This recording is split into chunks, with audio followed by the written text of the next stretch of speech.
My name is Nora Whitfield, and I'm 57 years old. I was sweeping crumbs off the diner floor when my boss smirked and said, "Dreamers like you never last."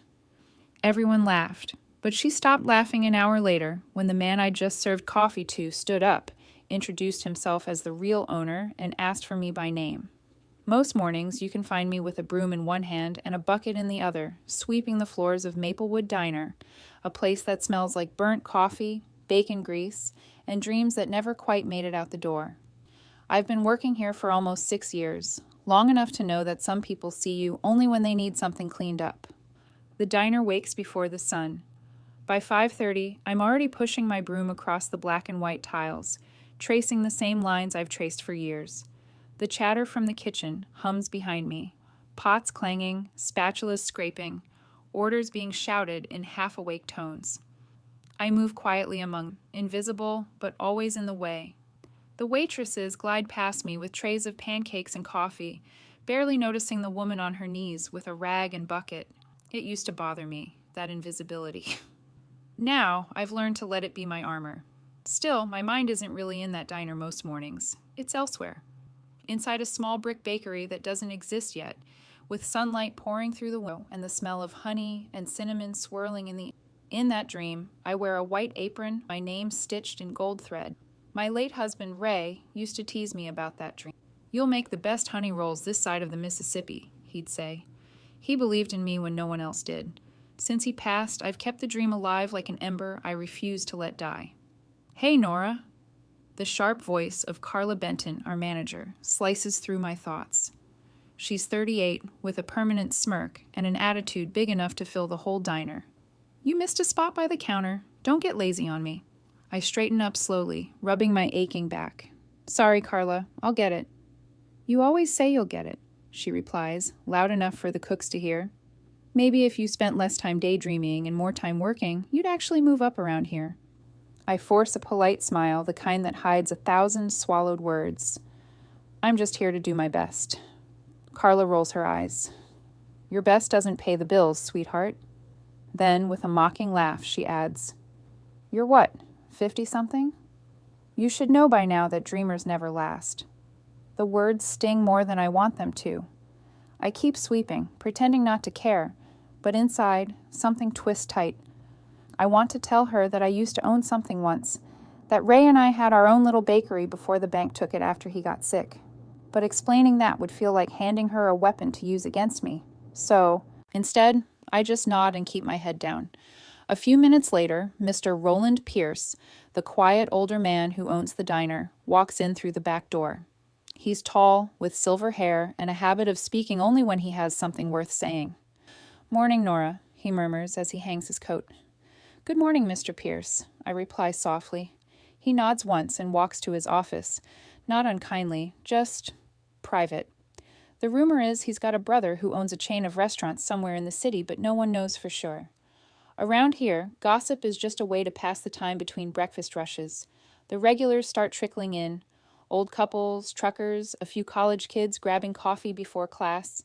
They smile at me, and I smile back. There's Edna, who always leaves $1 on the counter for the nice lady with the mop. And Tommy, a delivery driver who says my smile is luck for his routes. Small gestures, but they mean the world when most people barely look your way. When the rush dies down, I take my short break and slip into the back room where my locker waits. Inside, under my coat and gloves, is my recipe notebook. The cover's faded, the pages smudged with flour fingerprints from another life. Inside are my husband's favorite recipes: honey rolls, cranberry muffins, lemon bars, all written in my handwriting from decades ago. I flip it open for him, running my fingers. I imagine my own bakery, a place where the sound of heels clicking on the... I look up, and there's Carla, standing in the door. "Well, well," she's stepping close. "What's that you're hiding?" "It's nothing," I say quickly, closing the note. She snatches it from my hands. "Recipes? Seriously?" She laughs, shaking her head. "You actually think you'll own something someday?" I freeze. Her words echo in my head, sharp and I reach out to take the notebook. "That's all." Carla smirks. "Whatever helps you get through sweet." She turns and walks away, her laughter trained her like smoke. I clutch the notebook to my chest, feeling the weight of her words pressing against my heart. For a moment, I almost believe her. that maybe dreamers really don't laugh. But deep down, something inside me, and as I stare, you actually think you'll own something. The next morning, the diner hums with its usual chaos. Coffee brewing, eggs sizzling, and orders flying across the counter darts. I've already been here 2 hours, mopping floors and wiping tables before the breakfast rush begins. My wrist aches from the endless scrubbing, but I keep my movement steady. The busboys are whispering about something near the back, probably gossip again, but I don't pay much attention until I hear my name. Nora's still sweeping? Carla's voice cuts through the noise like a whip. At this rate, we'll close before she finishes a single aisle. A few chuckles ripple through the room. I straighten my shoulders and keep my eyes down, pretending not to hear. The mop slides back and forth, steady, rhythmic, my small act of defiance. Carla steps closer, her heels clicking sharply against the tile. You hear me, Nora? You've been on that same section for 10 minutes. What's the holdup? I'm sorry, Carla, I say quietly. There was a spill I wanted to make sure was gone. She folds her arms and tilts her head. You always have an excuse. Maybe this job's too much for you. Maybe it's time to face reality. Her voice grows louder, drawing the attention of the waitresses and kitchen staff. Even a few customers glance our way. I can feel my face heating. Every eye in the room a reminder of where I stand, at the bottom. Carla smirks, enjoying the audience. Here's the truth for you, she says, stepping closer until her perfume burns my nose. Dreamers never last in this world. They get stepped on by the ones who actually do the work. The laughter that follows isn't loud, but it's enough. A couple of waitresses exchange uncomfortable looks. One young man at the counter shifts in his seat, clearly embarrassed for me. I swallow hard and keep my voice calm. I understand. Inside, though, something flickers, something stubborn and alive. The words sting, but they also awaken something I thought I'd buried. Maybe Carla's right about one thing. I am a dreamer, but I'll be damned if that's something to be ashamed of. I finish mopping the floor in silence, letting her words roll through me like thunder. Every stroke of the mop becomes a quiet promise. Someday, I'll prove you wrong. The smell of cinnamon and coffee stirs a memory, one that rushes in so vividly I can almost taste it. Flashback. 10 years ago, in the warm light of dawn, my husband Ray stood beside me in our small bakery, Whitfield's Corner. The air was thick with the smell of baked bread and melted butter. He was laughing, flour dusting his hair like snow. We'd built that little shop from nothing, just two people with more hope than sense. I remember the pride on his face the day we opened. Customers lined up for miles, at least it felt that way, and our honey rolls sold out by noon. For a while, life was beautiful, but dreams can crumble fast. When Ray got sick, everything changed. Hospital bills piled up, and the bakery fell behind. I worked nights, begged for extensions, sold furniture, but it wasn't enough. After he passed, I lost the bakery, our home, and, for a while, the belief that I had anything left to offer. That's how I ended up here, sweeping floors in someone else's kitchen, trying to survive one shift at a time. I blink back to the present as Carla's voice rings out again. Since you're done moping, no pun intended, why don't you go ahead and mop the back twice today? I want it spotless. Yes, ma'am, I say softly. The staff exchange glances, but no one dares to speak. She's their boss, and I'm just the cleaner. Out of the corner of my eye, I see Mr. Roland Pierce watching from behind the counter. His expression is unreadable, as always. He doesn't say a word, just jots something into his little black notepad before heading into his office. I've learned not to expect intervention. Roland runs this place quietly, and if he disapproves of Carla's behavior, he never shows it. Maybe he thinks it's not his place, or maybe he's just used to seeing people like me fade into the background. By noon, my back feels like it's on fire. Carla's in the corner talking loudly to a few waitresses about her upcoming promotion. She says she's been recommended for a position at one of the bigger branches downtown. About time someone recognized real talent, she brags, tossing her hair. Some of us aren't meant to clean up other people's messes forever. Her words slice through the air, aimed squarely at me. I keep scrubbing the counter, pretending not to hear, but inside, the ember grows hotter. Let her have her promotion. Let her think she's untouchable. I've survived worse than her cruelty. As I refill the sugar jars, a man at the counter, A truck driver with tired eyes and a kind smile leans toward me. "Don't lose heart, ma'am," he says quietly. "You never know who's watching." I blink, taken aback. "Thank you," I whisper. His words settle in my chest, gentle but firm, like a seed planted deep where it might someday grow. The day drags on, one order after another, until the sun begins to dip behind the blinds. The diner empties, the chatter fades, and I finally take a breath. The silence feels heavy, filled with everything left unsaid. I put the mop away, stretch my sore back, and glance toward the office. That's when I notice it. Mr. Rowland, sitting at his desk with his notepad open, his pen moving steadily. He pauses, looks up, and meets my eyes through the small window in the door. For a moment, I can't read his expression. Curiosity, approval, pity? Then he gives a small nod and returns to his writing. Something in my chest tightens. Maybe the truck driver was right. Maybe someone is watching.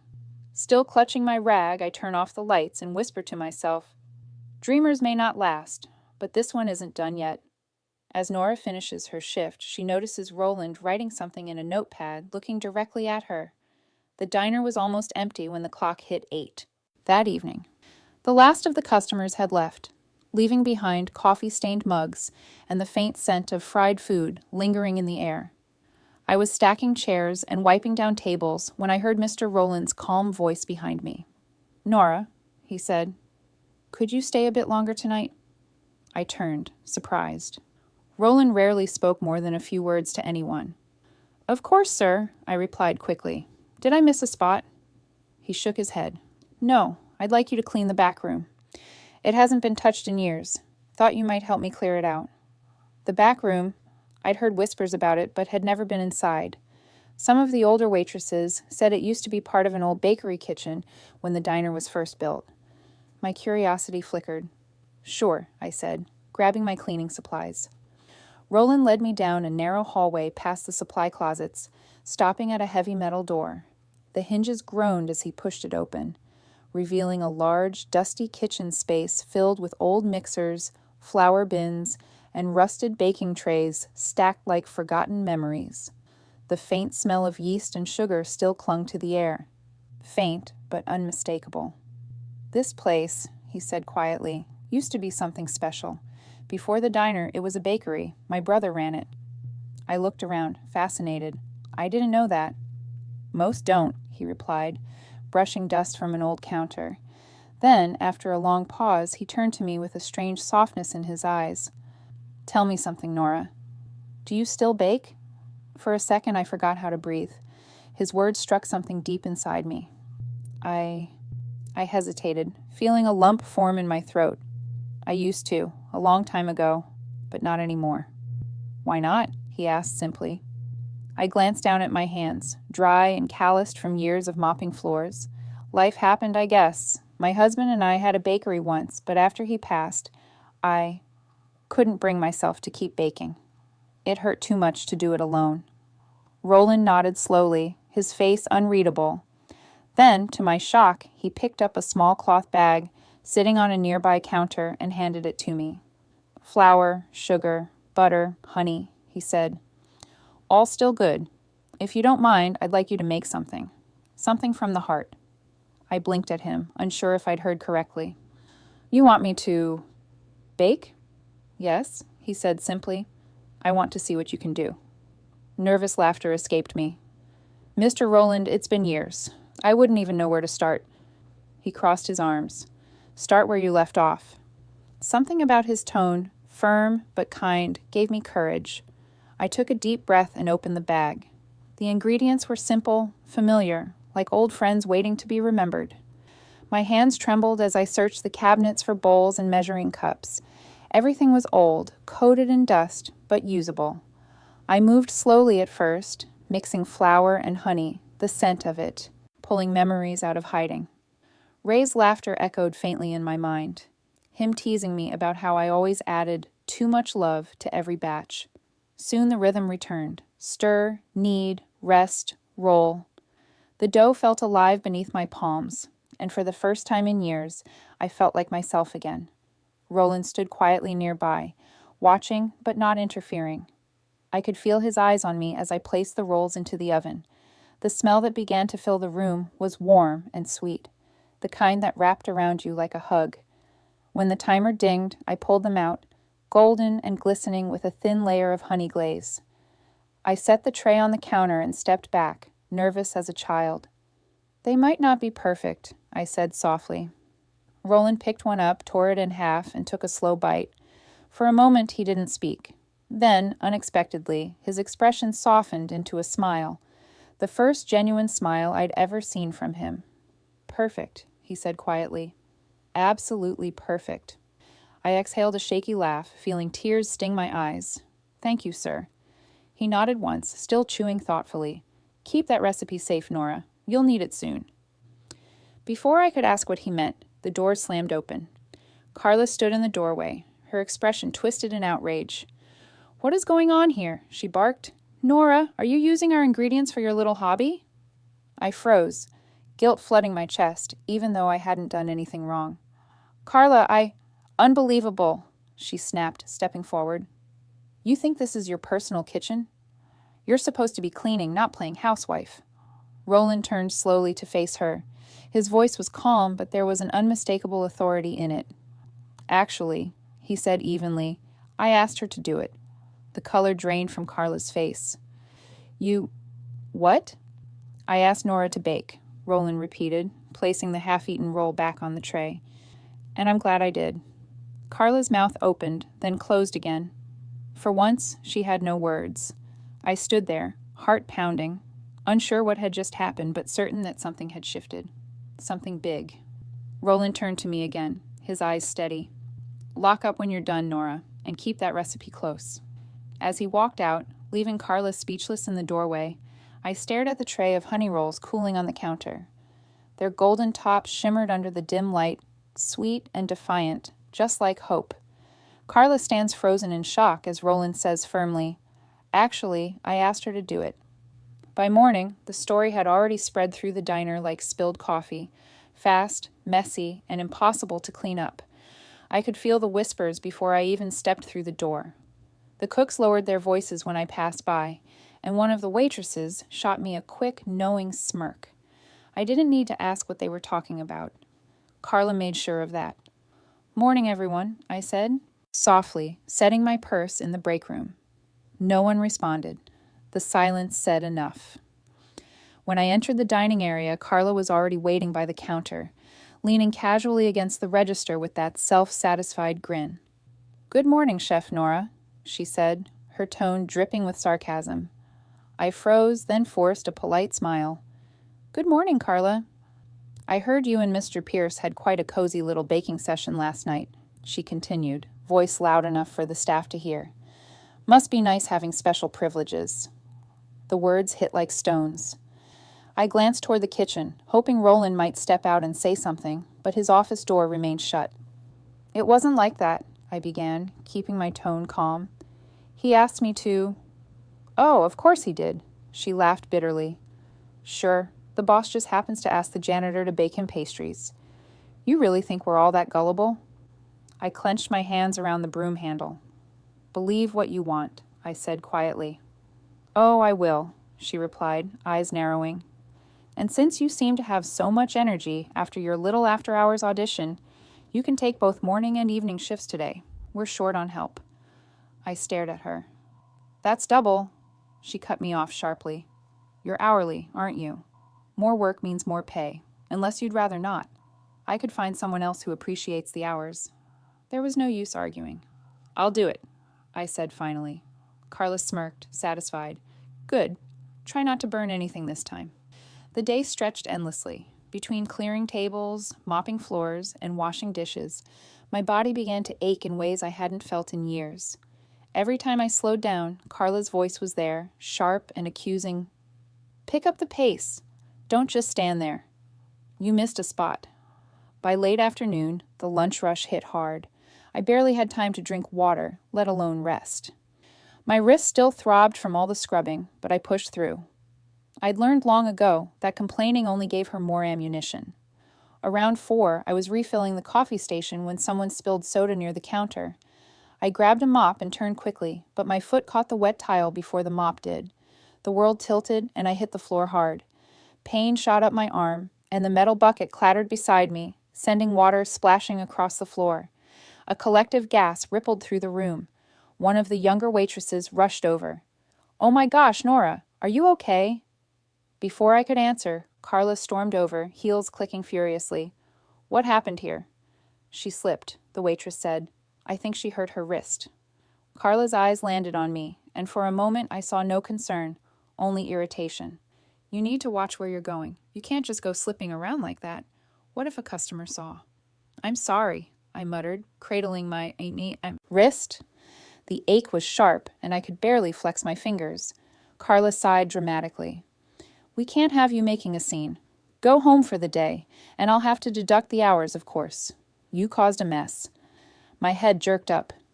"You're docking my pay? For getting hurt?" "Policy is policy," she said coldly. Just then, Roland emerged from his office. His gaze swept the scene, taking in my soaked uniform and the growing bruise on my wrist.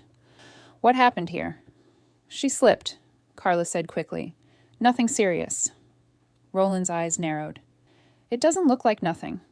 Carla folded her arms. "It's not the first time she's been careless. I'm handling it." He stared at her for a long moment, then turned to me. "Go see a doctor if it gets worse," he said quietly, "and take the night off."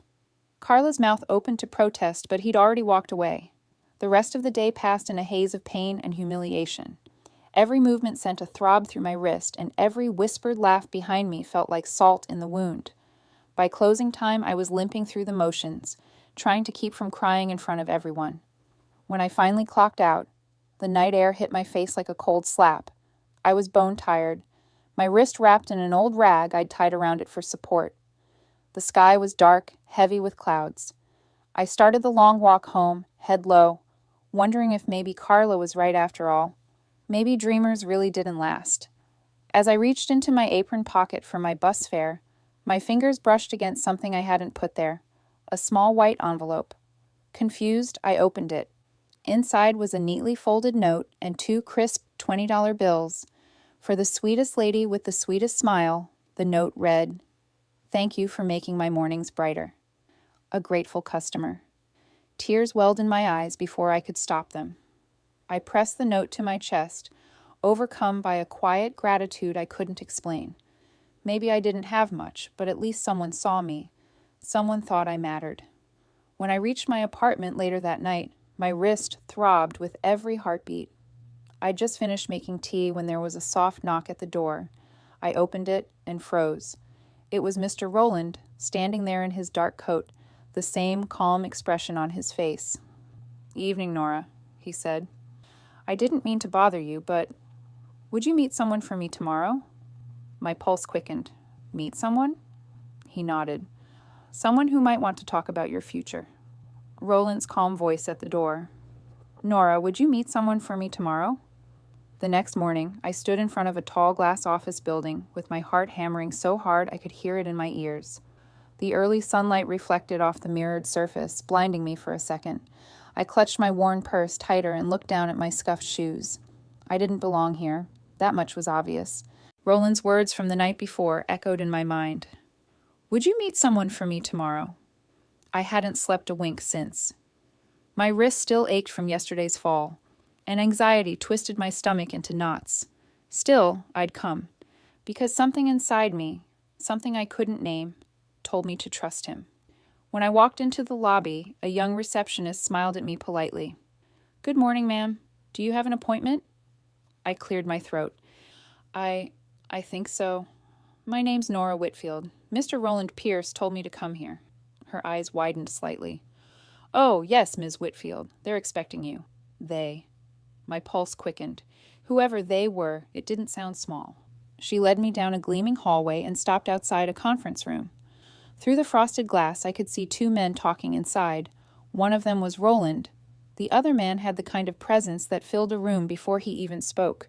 Tall, confident, his gray hair perfectly combed.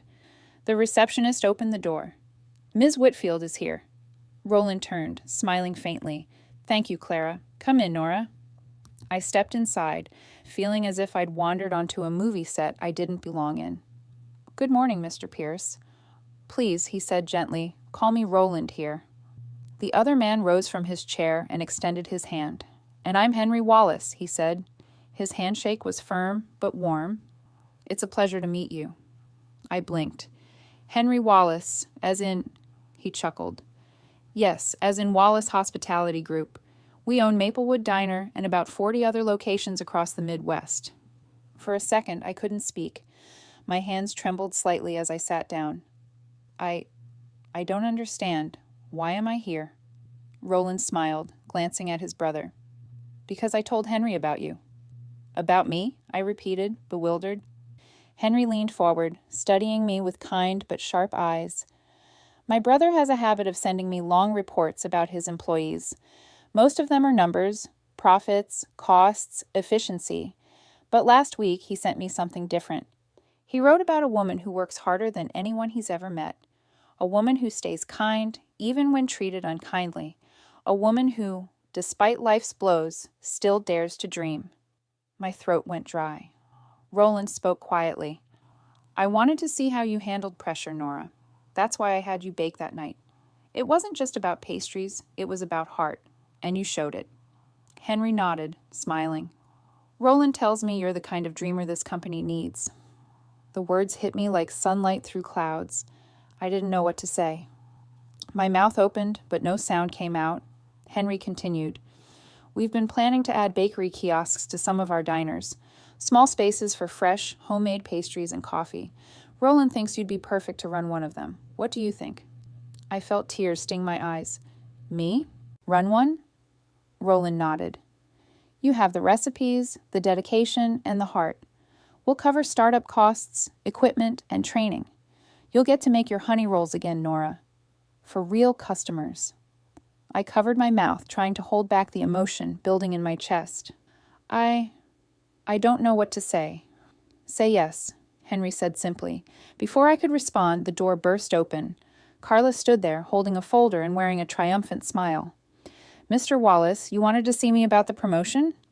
The room fell silent. Henry looked puzzled. "Promotion?" Roland cleared his throat. "Ah, Carla Benton, our local manager." She beamed. "Yes, sir. I've been with Maplewood for years. Roland mentioned some big opportunity, and I assumed—" Henry cut her off, his tone polite but cool. "Actually, Ms. Benton, this meeting isn't about a promotion. It's about Ms. Whitfield." Carla's smile froze. "Her?" She let out a small, incredulous laugh. "You can't be serious." Henry stood, his posture calm but commanding. "Very serious. I've heard about your behavior towards staff, Ms. Benton. That stops now. What I see in Nora is what this company was built on. Honesty, humility, and heart." Carla's face drained of color. "But Roland stepped forward. "You might want to focus on your own performance, Carla. From now on, Nora will be overseeing our first in-house bakery kiosk." I felt dizzy, like I might faint. The room blurred at the edges, and I wasn't sure if I was breathing. Henry turned back to me, his expression gentle.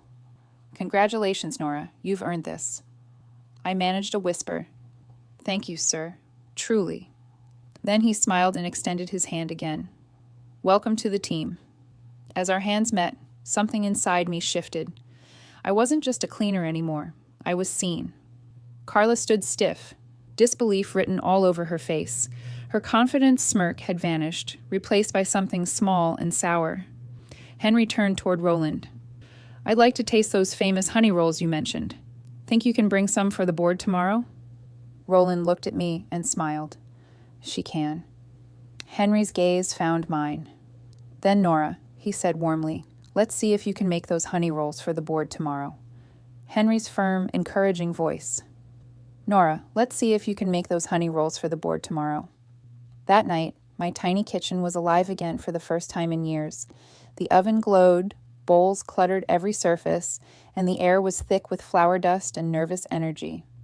I hadn't baked this much since the old days with Ray, and the ache in my wrist reminded me I wasn't 20 anymore. Still, I refused to stop. Each time I stirred the dough, I whispered to the photo of him sitting on the counter. "You see this, Ray? I'm baking again. You always said kindness never goes stale." He used to say that when customers came in, grumpy, but left smiling, he believed good food could heal a soul. I hoped he was right, because tomorrow I'd be standing in front of corporate executives who could change my life. By 3 a.m., I had tray after tray of golden honey rolls cooling on the counter. The sweet, sticky aroma filled the room, bringing back every memory I'd tried to bury, the laughter, the warmth, the hope. I wiped a tear from my cheek and whispered, "These are for you, love." Morning came too fast. I dressed in my cleanest outfit, wrapped the rolls carefully, and took the earliest bus downtown. My hands trembled the whole way, clutching that box like a treasure chest. Inside the boardroom, a dozen people sat around a long table, their faces expectant. Henry smiled when he saw me. "Everyone, this is Nora Whitfield, the woman behind the honey rolls I told you about." I nodded nervously, my voice barely above a whisper. "Good morning." Roland gave me an encouraging nod from across the table. "You've got this," his eyes seemed to say. Carla was there too, standing near the back, her arms crossed. She must have been invited to observe, though the look on her face suggested she wished she hadn't come. Henry gestured toward me. "All right, Nora, let's see what you've made." I lifted the lid of the box. The scent filled the room instantly. Sweet honey, warm bread, a hint of vanilla. The executives leaned forward as I handed out small plates. "Go ahead," Henry said. The first man took a bite, then another. A woman near him closed her eyes, savoring it. Murmurs of approval spread around the table. Carla rolled her eyes and whispered to the woman next to her. She probably copied it from Pinterest. Henry caught the comment but ignored it, focusing on me. "Tell us, Nora," he said, "what inspired these?" I took a deep breath. "My husband and I used to have a bakery," I began softly. "We made these rolls together every morning. He used to say, 'Kindness never goes stale.' After he passed, I stopped baking. I thought the dream was gone, but sometimes life hands you a second chance when you least expect it." The room was quiet. Even Carla's smirk faded. Henry nodded slowly. "That's beautiful, and it shows. You can taste the heart in them." The rest of the board agreed. Roland looked like he might burst with pride. "Told you she had it," he said. When the tasting ended, Henry turned to the group. "All in favor of launching a pilot bakery program with Nora at the helm?" Every hand in the room went up. I couldn't move, couldn't breathe. All I could do was smile through the tears that burned my eyes. Henry extended his hand once more. "Congratulations, Nora. Welcome to Nora's Hearth Bakery, coming soon to Maplewood." From behind me, I heard the sound of heels clicking and Carla's voice, sharp and bitter. "You'll regret this, Nora." I turned to face her. "Maybe," I said softly, "but at least I'll regret it doing something I love." She stormed out, slamming the door behind her. Carla storms out, vowing, "You'll regret this, Nora." That night, my apartment looked like a bakery that had survived a small hurricane. Bags of flour covered the counter, sugar dusted every surface, and my old oven groaned with every new batch I slid inside. My wrist ached from kneading, but I ignored the pain. Every stretch of dough, every swirl of honey, every breath of warm air from the oven felt like reclaiming a piece of myself I'd lost years ago. The clock ticked past midnight, but I didn't stop. I couldn't.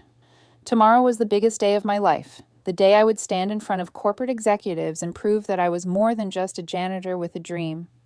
I took a break to sip tea, and my eyes fell on the small photograph propped against the wall. Ray, my late husband. He was smiling in the picture, holding a tray of honey rolls, flowers streaked across his cheek. I picked it up, tracing his face with my thumb. "You'd be laughing if you saw this mess," I said softly, "but you'd be proud, wouldn't you?" In my mind, I could hear his voice again, calm and sure, the way he always sounded when I doubted myself. "Kindness never goes stale, Nora." That's what he used to say every morning as we opened our little bakery. He believed kindness was an ingredient, one you could taste if you put enough of it into your work. I smiled through the tears that threatened to fall. "I'll make you proud, Ray, I promise." By 3 a.m., the air was thick with the smell of honey, butter, and hope. Trays of golden rolls cooled on every surface. I wrapped the best batch carefully in parchment and set them in a box. When I finally lay down, I slept only a few hours, my dreams filled with the sound of ovens humming, and Ray's laughter echoing faintly in the distance. When morning came, I dressed in my cleanest clothes, a pale blue blouse and my only pair of slacks that didn't have bleach stains. My hands trembled as I tied my hair back. I caught my reflection in the mirror, tired, older than I used to be, but standing tall. For once, I didn't see the cleaner everyone ignored. I saw a woman ready to fight for her second chance. The corporate office was buzzing when I arrived. The receptionist recognized me from the day before and smiled warmly. "Good luck, Ms. Whitfield." "Thank you," I whispered, clutching my box as if it held my whole life inside. Inside the boardroom, Henry Wallace sat at the head of the long table, flanked by a dozen executives in crisp suits. Roland stood near the corner, watching me with quiet reassurance. His nod gave me courage. "Good morning, Nora," Henry said. "Ready to show us what you've got?" I nodded, setting the box on the table. "Yes, sir. I brought my honey rolls. They were my late husband's favorite." Henry smiled. "I've heard about these. Go ahead. Let's see what all the fuss is about." I lifted the lid, and the scent of freshly baked bread and warm honey filled the room. Heads turned. One executive leaned forward, inhaling deeply. "That smells incredible," she said. I began plating the rolls, my hands steady despite the storm inside my chest. Each person took one, tearing off small pieces, tasting slowly. For a long moment, there was only silence, the kind that feels like a lifetime. Then Henry smiled. "Well, I'll be damned," he said. "These are fantastic." A ripple of agreement passed around the table. Some executives murmured about the texture, others about the flavor. I caught Roland's eye, and for the first time, he grinned. A full, genuine grin that made me feel like I'd already won. But not everyone was pleased. From the corner, Carla stood stiffly, arms crossed, her lips pursed. She'd shown up uninvited, claiming she wanted to observe. I could feel her eyes burning holes through me. When one of the board members complimented me, she leaned toward another and whispered, just loud enough to hear, "She probably copied it from Pinterest." The pettiness stung, but I ignored her. Let her think what she wanted. Henry cleared his throat. "Nora, tell us, what inspired these honey rolls?" I hesitated, then looked down at my hands, still dusted with flour. "They were born from love," I said softly. "My husband and I used to bake together. He taught me that food isn't just about taste, it's about heart. Every roll we made carried a piece of kindness with it. When I lost him, I lost that spark for a while. But I think he'd want me to keep baking, to keep spreading kindness wherever I can. That's what these rolls mean to me." Silence filled the room again, but this time it was warm, thick with emotion. A few people smiled softly. One woman even blinked back tears. Henry leaned back, nodding. "You can't fake that kind of sincerity," he said. "It's rare, and it's exactly what this company needs." Roland clasped his hands behind his back, pride written all over his face. "I told you," he said to his brother. "She's special." Henry turned to the board. "All in favor of launching a pilot bakery program under Nora's management?" Every hand rose. I stood frozen, heart pounding so hard it almost hurt. Henry extended his hand again. "Congratulations, Nora. You've just earned your own corner of Maplewood." My vision blurred with tears. "Thank you, sir. You have no idea what this means to me." Roland gave a small nod, his eyes soft. "You earned it," he said simply. Then, from the back of the room, Carla's voice cut through the joy like a blade. "You'll regret this, Nora." Everyone turned. Her face was red with fury, her fists clenched. Henry's brow furrowed. "Ms. Benton, that's enough." But she was already storming toward the door, her heels striking the floor like angry punctuation marks. I watched her go, my chest tightening, not with fear, but resolve. Let her be angry. Let her stew. For the first time in years, I wasn't sweeping up after anyone else's success. I was building my own. Carla storms out, vowing, "You'll regret this, Nora." The smell of honey and cinnamon became the heartbeat of Maplewood Diner. Every morning before dawn, I arrived to prep the dough, and by 7, a line would already be forming outside. Customers eager for my honey rolls, the same recipe that had once sat forgotten in a dusty old notebook. Now, those golden spirals of sweetness had become the diner's biggest attraction. The first week of the bakery kiosk's launch felt surreal. People came not just for breakfast, but to meet me. The woman who went from sweeping floors to running her own counter. The diner buzzed with a new kind of energy, brighter and warmer than before. The kitchen staff, once indifferent, now greeted me with smiles. The waitresses proudly told customers, "Those rolls? Nora makes them herself." Even Roland, who rarely showed emotion, began stopping by the bakery corner each morning with his quiet smile and a cup of black coffee. "You've brought this place back to life," he told me one day. "I haven't seen it this busy in years." The best part wasn't the attention, it was the joy. Watching customers bite into their first honey roll, seeing their eyes widen with delight, hearing the soft hum of conversation and laughter.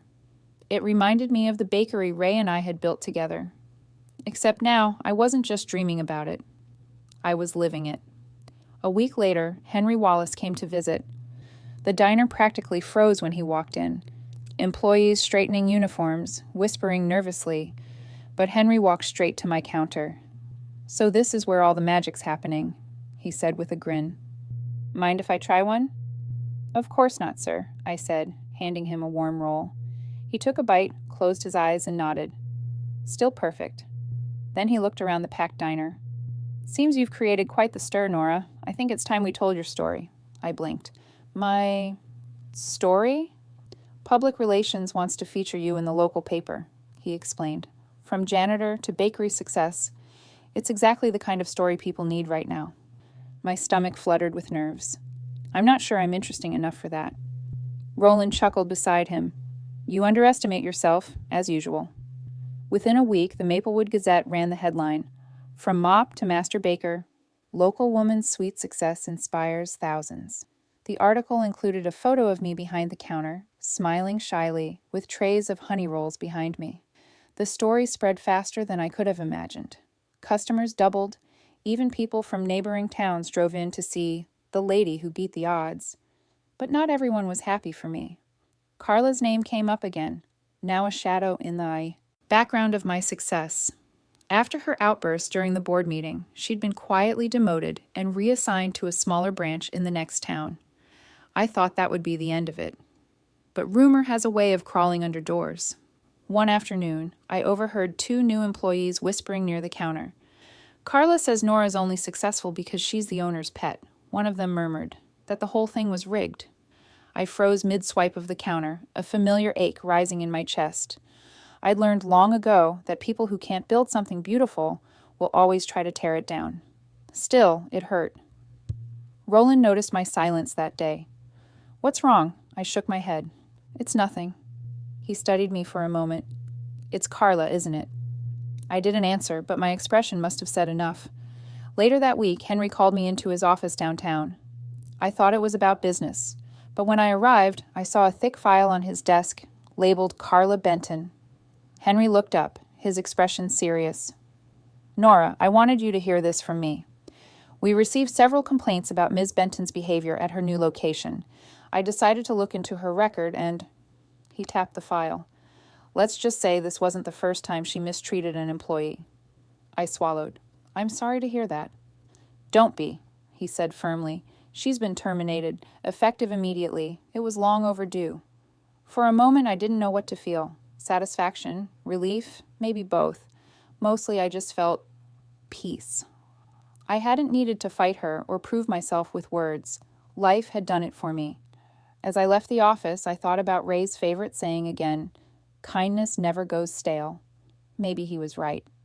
Patience and decency had done what anger never could. Back at the diner, business kept booming. I hired a few part-timers, including two single mothers trying to get back on their feet. Watching them smile as they learned to bake made me realize I had something powerful now. Not just success, but the ability to lift others. A month later, I used part of my bonus to start a small scholarship fund for single mothers in the community. Women who, like me, had been counted out too soon. I named it the Hearth Grant, after the warmth I wanted to spread. When the first recipient, a young woman named Melissa, came to thank me in person, she hugged me tightly and said, "You gave me hope." That moment meant more than every paycheck combined. That evening, after closing, Roland stopped by my counter as usual. He looked unusually serious. "Henry's been talking," he said. "He's impressed Nora," more than he's letting on. I smiled. Well, I owe both of you everything. He shook his head. No, you earned it. Then he added, almost casually, he wants to see you tomorrow. Says he has a bigger proposition. I blinked. A proposition? Roland's lips curved into that faint, secretive smile I'd come to know well. His words were, and I quote, let's see how she feels about opening her own shop. For a moment I couldn't breathe. My hand flew to my chest, heart pounding with disbelief. My own shop. It felt too big to be real. Henry approaches her with a bigger proposition. How do you feel about opening your own shop? When Henry Wallace said, how do you feel about opening your own shop? I thought he was joking. I laughed nervously, waiting for him to say he was teasing, but he didn't laugh. He simply smiled, slid a folder across his desk, and said, I'm serious, Nora. It's time your dream had its own address. That was 6 months ago. Now, as I stood outside the front doors of my brand new bakery, the sign above me read exactly what my heart had whispered for years, Nora's Hearth. The letters gleamed in gold against the dark wood. Beneath them, the tagline Henry helped me choose read, Be kind, dream anyway. I ran my hand across the smooth glass door, still warm from the morning sun. Inside, the air smelled of fresh paint and cinnamon. Every corner had been crafted with care. Wooden tables with lace runners, warm yellow lights, and a wide display case ready to be filled with honey rolls, muffins, and lemon bars. My recipes, my dream, my name. When I unlocked the doors for the grand opening, a small crowd had already gathered outside. Neighbors, loyal customers from the diner, even a few strangers who had read my story in the Gazette. Cameras clicked as I cut the ribbon, my hands trembling slightly. Ladies and gentlemen, Henry announced proudly to the crowd, I'd like to introduce you to the heart and soul behind this place, Ms. Nora Whitfield, proof that it's never too late to dream. Applause broke out, and I couldn't help but cry. Behind Henry stood Roland, wearing a clean gray suit instead of his usual apron, his proud smile saying everything words couldn't. When the doors opened, the smell of baked honey and butter wrapped around everyone like a warm embrace. People flooded in, admiring the decor, complimenting the pastries, and congratulating me. I shook hands, hugged friends, and tried to take it all in. Roland approached the counter where my first tray of honey rolls sat glistening under the light. You did it, he said quietly. We did it, I corrected. You believed in me when I didn't believe in myself. He chuckled, shaking his head. All I did was open a door. You walked through it. As the day went on, I watched customers line up at the counter, families, students, even an elderly couple holding hands. The shop buzzed with laughter and warmth, just the way I'd always imagined. Every time I heard someone say, "These are the best rolls I've ever had," a part of me healed a little more. By noon, I was already on my third batch of dough. I'd hired a small team, 4 employees who reminded me little of myself. There was Marjorie, a grandmother who'd been laid off from her factory job, Elena, a single mother juggling night classes, Ruth, a shy college dropout trying to rebuild her confidence, and Annie, a retired nurse looking for purpose again. I wanted them all to know what it felt like to be seen, to be valued.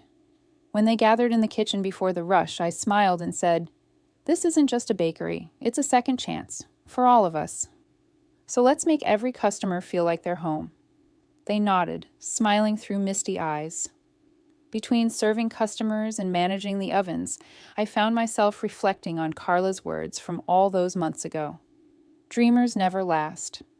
I smiled at the thought now, wiping flour from my apron.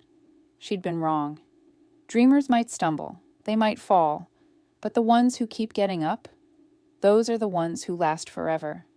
In the corner near the counter, I had hung something special on the wall, my old broom. The same one I used to sweep floors at Maplewood Diner.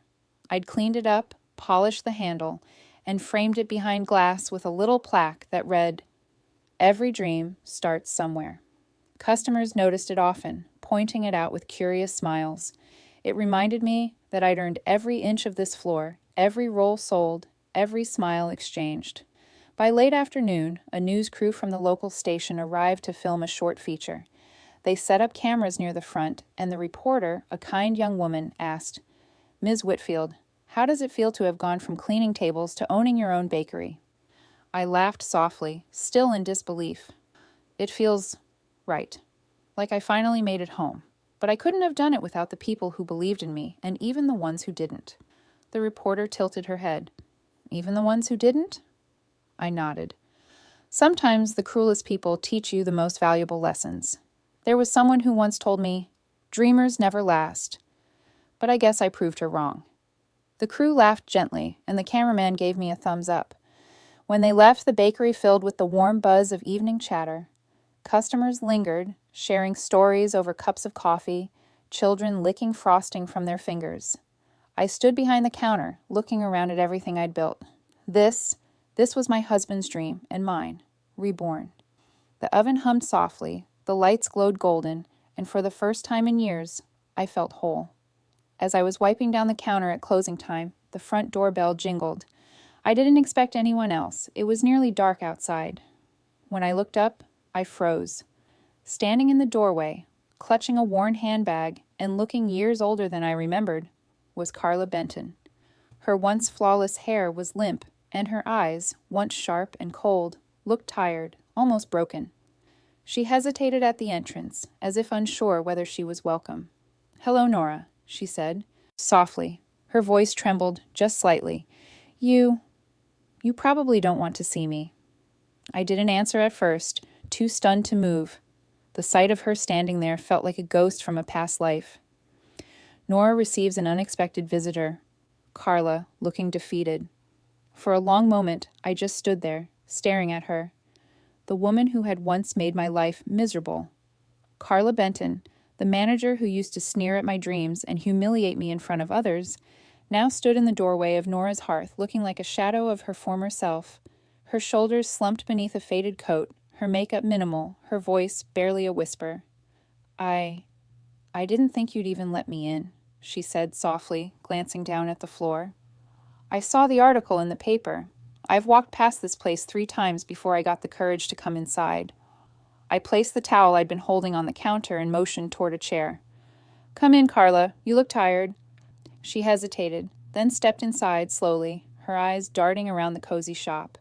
The smell of honey and vanilla filled the air, the same scent she'd once mocked me for loving. "This place is beautiful," she said, voice cracking. "You really did it." I nodded quietly. "I did." She sighed and sat down, wringing her hands together. "I guess I should just say it. I owe you an apology, Nora. A real one. I was cruel to you. Unfair, jealous, everything you can name. I thought if I kept everyone else small, I'd feel bigger. But it only made me bitter." I listened in silence. The part of me that had been hurt wanted to stay quiet, to let her squirm the way she'd made me once. But another part, the better part, remembered what it felt like to stand where she was now. "I lost everything after I got fired," she continued, eyes wet. "The new manager didn't last long either, and the diner shut down. I went through my savings, couldn't find steady work, and, well, life got real small. I saw your article by chance. I almost didn't read it, but something about it, about you, stuck with me. You said kindness never goes stale.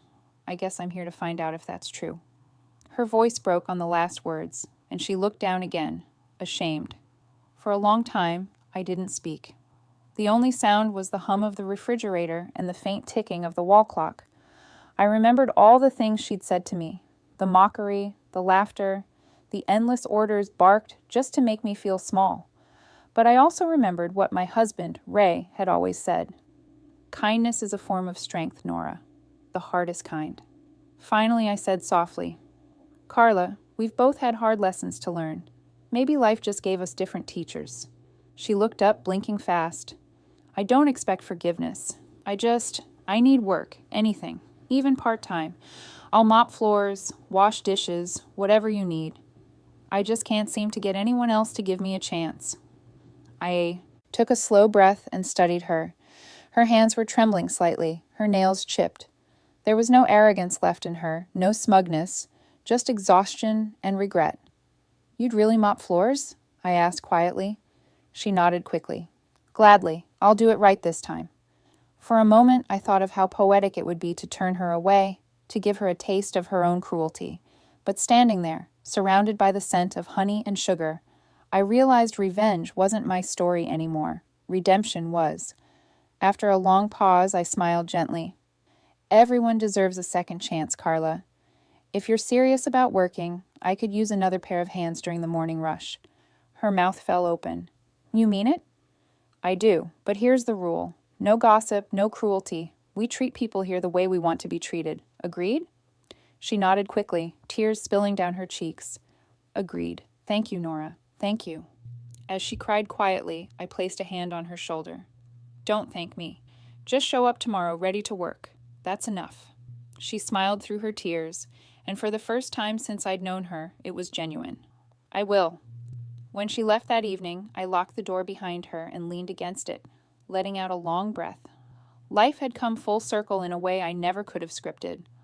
The woman who once told me dreamers never last was now asking me for help, and instead of bitterness, all I felt was peace. Over the next few months, Nora's hearth grew busier than ever. The second location opened across town, and Henry insisted I keep my name on both. You're not just a baker anymore, he told me. You're an example. Carla kept her word. She came in early, worked hard, and never complained. The customers liked her. Some even said she was the best cashier they'd ever had. Watching her laugh with customers, I realized forgiveness really could transform a person. When Roland announced his retirement, he visited the bakery one last time. He handed me his old diner apron, neatly folded. You reminded me why I started in this business, he said with a grin. Take care of this for me. I hugged him tightly. I will, Roland. Thank you for seeing me when no one else did. That night, as I closed the shop, I looked around at the warm glow of the lights, the smell of baked bread, and the laughter fading from earth. My eyes landed on the framed broom behind the counter, the words beneath it gleaming softly. Every dream starts somewhere. I smiled, wiping my hands on. I'm not sweeping floors anymore, I whispered to myself. I'm sweeping hearts. As I turned off the lights and stepped outside into the cool evening air, I thought back to that awful day years ago when Carla sneered, "Dreamers never last." I smiled up at the sky, my heart full. So when my boss once said, "Dreamers never last," I smiled, because I'm still dreaming and I'm still here. Life has a way of circling back, of turning every insult into a stepping stone. I once swept floors no one noticed. Now I sweep hearts that never forget kindness. The woman who said dreamers never last was wrong, because dreams don't die, they wait. And when the right moment comes, they rise again, stronger, sweeter, and unstoppable. If Nora's journey touched your heart, share this story with someone who still believes it's too late to dream.